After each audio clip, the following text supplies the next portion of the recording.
Bonjour à tous. Et on va continuer avec cette série sur l'insomnie. Je vous l'avais promis, j'ai beaucoup plus de choses à dire sur le sujet.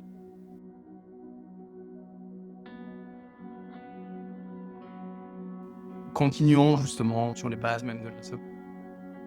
Je pense qu'il est super important, finalement de renforcer dès le début. Essayer de finalement de comprendre un peu plus comment commence l'insomnie, quelles sont ses racines, comment finalement on en vient à s'engluer très rapidement dans quelque chose qui devient. Après, ce qui est assez étonnant, c'est qu'on a tendance à voir l'insomnie comme un problème, mais l'origine reste trouble. Lorsque je commençais à souffrir d'insomnie, comme je l'expliquais, je suis sûr que c'est le cas pour vous aussi, votre cerveau va essayer de trouver des solutions. Enfin, je ne vais pas m'attarder sur ça, mais le cerveau fait toujours ça, hein, il essaie de chercher des solutions à un problème. Donc, très vite, justement, sur mon inhabilité à pouvoir dormir, un problème. Comme beaucoup de gens qui souffrent d'insomnie, c'est j'étais chercher pour des solutions. Donc j'étais sur internet et j'ai trouvé tout ce qui est possible de trouver. Et pas que des choses sur internet.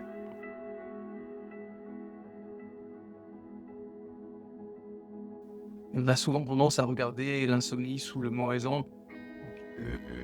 Si on part dans une optique d'essayer de trouver des solutions, finalement ce qu'on va faire c'est ajouter problème. Parce qu'il y a pas de problème, notre vision du sommeil, heu, qu'on en comprend, c'est la nature même du problème. Que le sommeil arrive, pour rien, il faut une absence de résistance. Là, le sommeil arrive.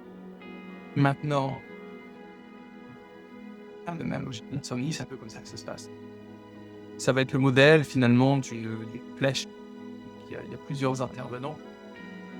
Pour commencer, il va y avoir un concours de circonstances. La circonstance en elle-même va être soit tolérable, soit intolérable. Donc voilà, cette circonstance plus ou moins plaisante à laquelle on va faire face, soit cette circonstance, on l'accepte, on ne suit pas la flèche, heu, il n'y a pas de volonté de fuir, ça suit son cours et disparaît. Maintenant, le cas de figure, inverse, cette circonstance devient intolérable à nos yeux.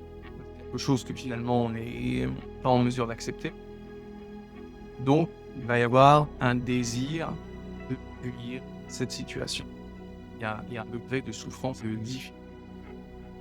Donc, notre désir de fuir cette situation intolérable va créer encore davantage de souffrance. Donc il s'agit d'un problème circulaire. Cette première, circonstance à laquelle on fait face, ça va être notre première flèche, qui va justement, essayer de trouver, un état de libération. Donc si ce concours de circonstances est jugé intolérable, il va s'ensuivre une seconde flèche, un désir de fuir, de s'échapper finalement de cette situation. Ce désir de fuir va essayer de trouver cet échappatoire. Ça va s'ensuivre plus de troubles finalement, de plus de plus de problèmes. À ce moment précis, on fait face à un problème circulaire. Des flèches qui se chassent sans cesse, sans pouvoir trouver de solution parce que, au préalable, la circonstance de base était jugée intolérable. On essaie de la fuir. L'ironie est là, c'est qu'il n'y avait rien à fuir en fait, déjà pour commencer.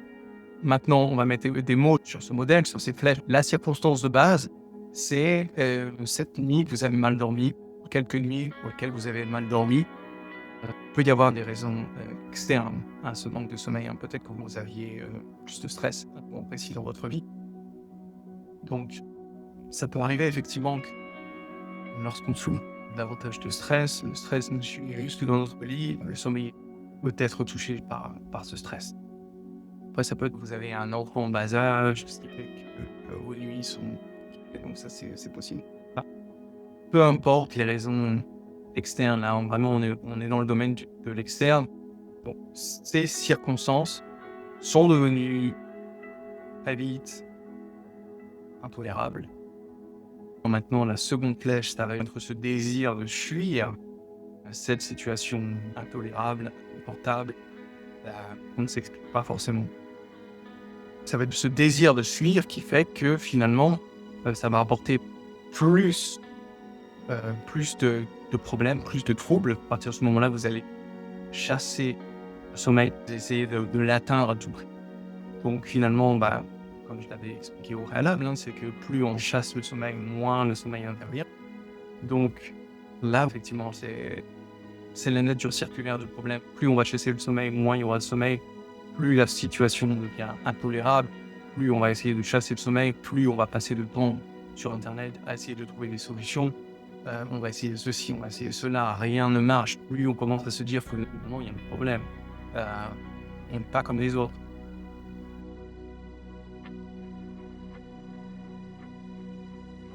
Voilà, votre insomnie devient personnalisée. Vous dites que vous n'êtes pas comme les autres et qu'il y a quelque chose qui fait que vous avez perdu le sommeil. Donc ça devient sérieux. À vos yeux, ça devient sérieux et intolérable. Et ça va prendre toute la sphère de votre psyché. En fin de compte, très vite, l'insomnie peut devenir le monopole de votre vie. Et c'est vraiment triste. Pour moi, ça m'avait pris beaucoup de place dans ma vie. Mes pensées tournaient autour de ça. On ne dort pas, on mal, et on se réveille, on coupe au sommeil.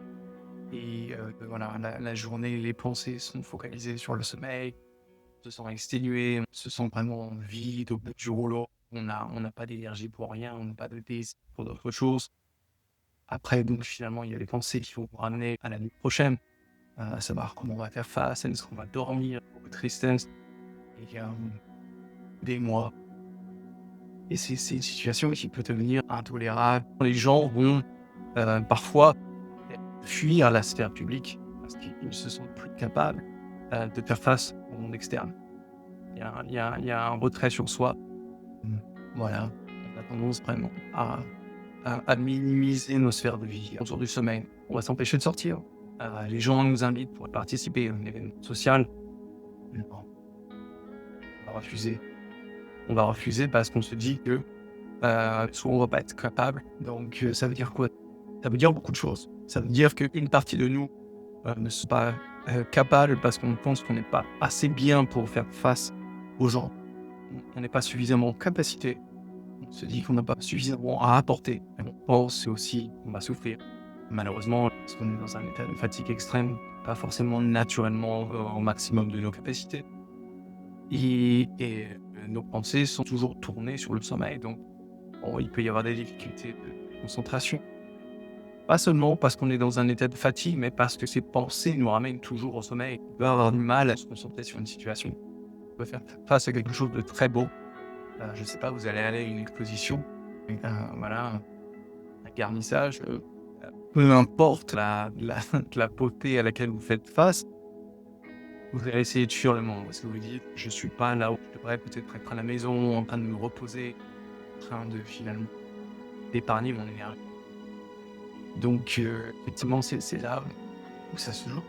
Et voilà comment finalement on peut être amené à restreindre nos champs de vie très très rapidement. Voilà comment le désir de fuir une situation peut devenir chronique. Donc effectivement, pour le sujet d'essayer de trouver des solutions,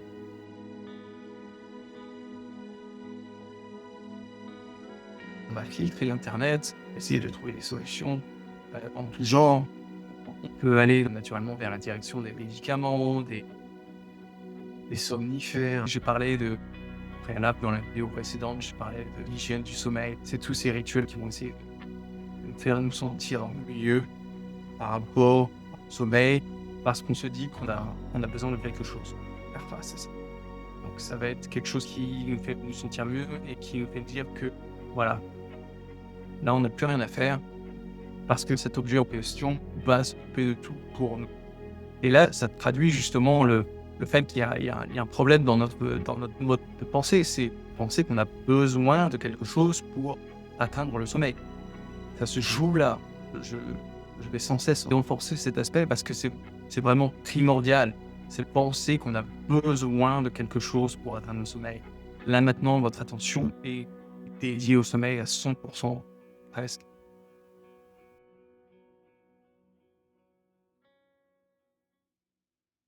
Et donc, notre cerveau qui est un outil formidable lorsqu'il sait, de nous amener d'un point A ou à un point B ou de résoudre des problèmes et aussi, voilà, fortiori de maintenir en vie, le cerveau est formidable pour justement ce type de tâche.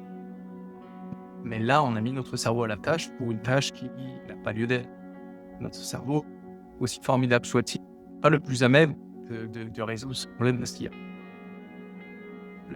nos cerveaux apportent des solutions à une situation qui ne nécessite rien. Pourquoi vous vous réveillez lorsque vous êtes sur le point de vous endormir? Pourquoi vous vous réveillez?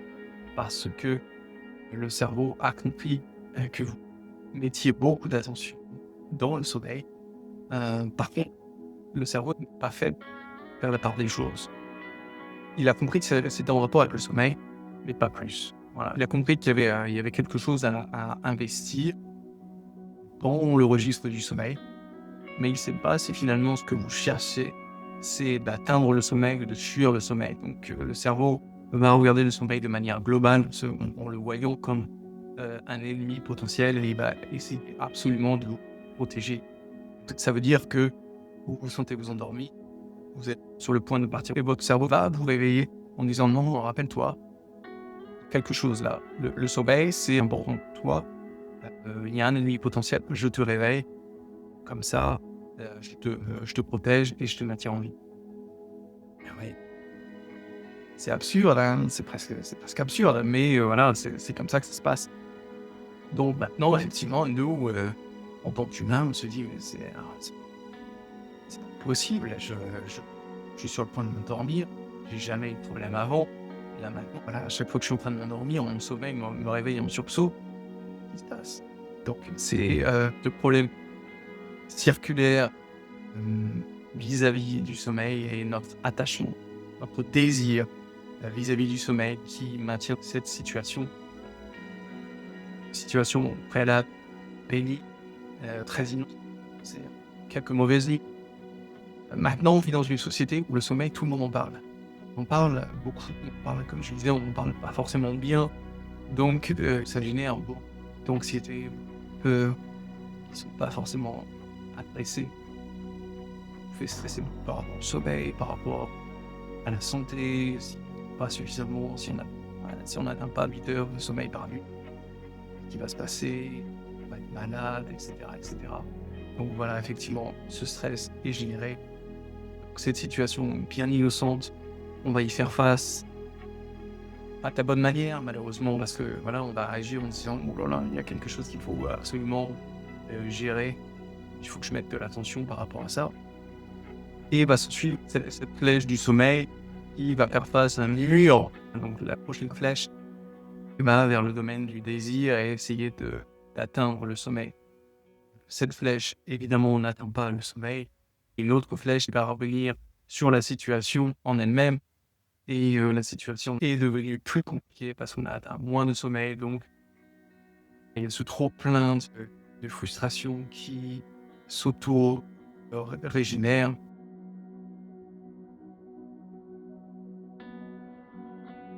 Et qui, finalement, décrit notre problème circulaire. J'espère avoir peut-être une fois de plus de clarté par rapport à ce sujet. Maintenant, certains d'entre vous vont être en mesure de regarder l'insomnie sous un angle différent. Ça peut être tellement réconfortant de se rendre compte que pas de problème. Vous êtes tombé dans un puits, mais il y a vraiment des moyens pour s'en sortir, et les moyens pour s'en sortir sont très simples. Je vais continuer à faire des vidéos sur le sommeil, on va y revenir, et le cerveau, il a tendance à compliquer les choses, donc on peut finalement vraiment partir dans des sphères de tous les jours, en fin de compte, vis-à-vis du sommeil. Donc vite construire une, comment dire, un dôme en quelque sorte, vraiment une structure. Mon rapport au sommeil est devenu presque une montagne à gravir. Oui, c'est devenu une montagne à gravir jour. Alors que plus c'est quelque chose de très simple. Je ne mets pas de pression en disant ça, hein. C'est quelque chose de très simple qui est devenu compliqué. Pas se juger, fort possible que vous ayez plusieurs mauvaises nuits après cette vidéo, mais on va y revenir justement sur ce sujet parce que beaucoup de choses à rajouter et le sommeil reviendra. N'hésitez pas à apporter vos commentaires, à poser des questions. J'adore répondre à ces questions. C'est fascinant parce que moi-même, à l'époque, j'avais besoin d'aide et j'étais heureux que quelqu'un soit en mesure de répondre à mes questions. N'hésitez pas à poser des questions, apporter ce que vous avez apporté à cette communication et on se revoit très bientôt. Bonne journée à vous.